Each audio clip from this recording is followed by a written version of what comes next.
शोएब जी, आप आवाज मिल रही है आपको मेरी? जी जी जी, आवाज मिल रही है। प्रेम प्रेम प्रेम, देखिए सर, ऐसा है कि ये जो इलेक्शन है इसमें हर पार्टी जो है इक़्तिदार की लड़ाई लड़ रही है। और उसमें बेस जो है, आप देखिए, सिर्फ मुसलमानों को ही बनाया जाता है। जब भी कोई बात आती है तो मुसलमान को ही टारगेट रखा जाता है। अब जैसे बीजेपी की बात आप कर रहे हैं, तो जब कोई पार्टी मिलके एक पार्टी के पीछे पड़ जाती है तो हर मैंने विपक्ष पार्टी की बात बिखर की, आप जाती है। बीजेपी बाद में आइएगा। आप जी बीजेपी पे बताइए। चले जाते हैं। जी आप अपने बताइए। समाज को रिप्रेजेंट कर रहे हैं। जो मेरा सवाल, आप उसका जवाब दीजिए ना। आप भारतीय जनता पार्टी पे पहुंच गए। अरे भाई, भारतीय जनता पार्टी की सरकार है, उसका मैनिफेस्टो, उसकी कार्यप्रणाली, उसकी कार्यप्रणाली बिल्कुल स्पष्ट है जो काम कर रही है। लेकिन मैंने कांग्रेस की बात की। कांग्रेस ने जो बातें की हैं, जिस तरीके से कोड किया मुख्यमंत्री योगी आदित्यनाथ ने कि कल पिछड़ों और दलितों को आरक्षण छीनकर मुसलमानों को देगी कांग्रेस, और वो जो मैनिफेस्टो में उन्होंने वायदा किया है।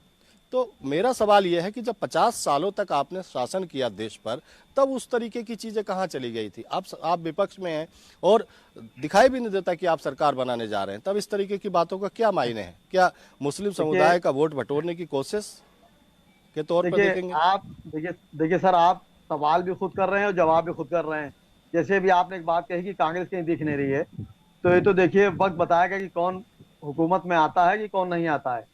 अब आप देखिए कि जैसे कांग्रेस ने अपना जो पेश किया है उसमें हर पार्टी कह रही कि मुसलमान के लिए क्या है। ऐसा नहीं है। अल्पसंख्यक में मुसलमान के अलावा भी कई जातियां आती हैं जिनको फायदा पहुंचता है। आज़ादी के बाद से आप अगर देख लें तो हर हुकूमत, हर पार्टी ने सिर्फ मुसलमानों को वोट बैंक समझा है और कुछ नहीं समझा है। अगर मुसलमान का परसेंटेज अगर आप हिंदुस्तान में निकालें तो गवर्नमेंट 20% कहती है, लेकिन करीब 35% के आसपास परसेंटेज है। लेकिन मुसलमान की हमेशा कमजोरी रही कि उन्होंने अपना एक लीडर नहीं बनाया। राजभर जी को देख लिया आप, 4-5 विधायक लेके वो बिल्कुल चढ़े हुए हैं, आज मंत्री बने बैठे हैं। तो मुसलमान की एक कमजोरी रही कि वो हमेशा बिखरे रहे। उन्होंने कांग्रेस को भी वोट दिया, सपा को भी वोट दिया, बसपा सबको दिया। तो कुछ पार्टियां बीजेपी डरा के मुसलमानों को वोट बैंक लेती है। आप देखिए जिस तरह की मुसलमान, मैं बीजेपी को और कभी कोई भी हुकूमत हो, मैंने कभी किसी को बुरा नहीं कहा। आप देखिए ये हमारी कमियां रही कि मैं मंजर आम पे अपनी इक़्तिदार को दिखा ना पाया। आज अखिलेश यादव की हुकूमत आप देखिए, मुसलमानों पर इल्जाम लगता है कि मुसलमान अखिलेश यादव के साथ है, लेकिन अखिलेश यादव की जब हुकूमत आती है तो सिर्फ दूसरी एक कौम है वो मलाई काटती है, मुसलमान कुछ नहीं करता है। वहां मुसलमानों का चंद लोग होते हैं जो अखिलेश यादव में ये आराम करते इल्जाम हैं, इल्जाम वरना क्या लगा आवाम रहे यूं हैं आप? पैदा लेती है। ये तो इल्जाम क्या लगा मुसलमान रहे को हैं चाहिए होगा कि अपना एक लीडर शोएब चुने। साहब? और फिर मैं ये बीजेपी को इल्जाम की दाम देता बात हूँ। कहां से आ गई? जी जी, क्या कह ये रहे हैं सर? इल्जाम की बात कहां से आ गई? 2022 किसकी का बात? विधानसभा चुनाव मुझे पूरे प्रदेश में याद है, मैंने कवर किया था पूरा जी प्रदेश। जी और मुझे लगता है कि 90% के आसपास मुस्लिम मतदाता समाजवादी पार्टी के साथ खड़ा था। तो इल्जाम की जरूरत ही नहीं है, वो तो अखिलेश जी जी, के यही साथ खड़ा था यही 2022 मैं में, सर कह 19 रहा में, हूँ कि अभी भी। मुसलमान पे, मैं खुद अपने कह रहा हूँ, मैं किसी पे नहीं कह रहा हूँ।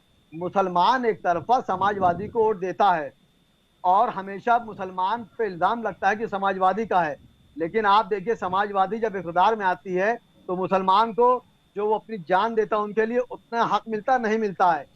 तो आप देखिए, मैं वही बात घूम घूम के आ रही। देखिए अगर आप किसी एक के पीछे पड़ जाएंगे तो वो तो निखर जाएगा, आप बिखर जाएंगे।